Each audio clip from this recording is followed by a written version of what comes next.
So yun mga guys, no, ika-11 days na yung paghanap kay Joros Flores, yung batang nalunod daw di amano sa River Aklan, at hanggang ngayon na hindi pa rin nakikita mga guys. Sa video naka-slow mo yan mga guys, nakikita nyo grabe yung pag-ikot ng tubig, malakas yung current niyan. Kasi naka-slow mo lang eh. So, doon sa video na original niyan ay malakas talaga yung current. At ayan, naka-slow mo lang. Ipapakita ko lang sa inyo. Tingnan nyo naman, di ba? Parang ipo-ipo talaga. Umiikot talaga yung tubig. So, delikado din talaga guys. So, kasi that time, high tide. Pansinin nyo guys yung ilog kung gaano katakot at kung gaano kalawak yan, di ba? So, kung di ka marunong lumangoy, wala talaga.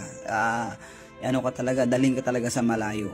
Alam nyo mga guys, ang alam ko marami ding nalunod sa ilog na yan mga bata, at ang nag-viral lang talaga sa social media, mapa Facebook, YouTube at TikTok, si Joros lang talaga Flores. So dahil grabe yung nangyari, no, biro mo yun, 11 days hindi pa rin nakikita yan guys. So tingnan nyo naman, no, umiikot talaga yung tubig, ayan, grabe, tingnan nyo yan, nakakatakot, diba? So guys, ang lalim niyan, kapag mag high tide, ganyan talaga yung current ng tubig dyan. Ngayon kung low tide naman, pwede ka dyan makatawid. Ayun, ang problema lang kapag maabutan ka ng high tide sa malayo, sa pool ka talaga, no? Daling ka talaga niyan sa dagat, oh. Tingnan mo naman, oh, grabe.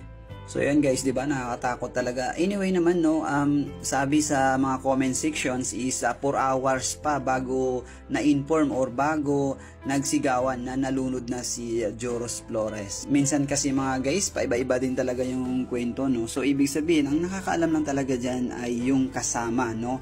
Yun lang talaga yung pag-asa, yung kasama ni Joros Flores on that day.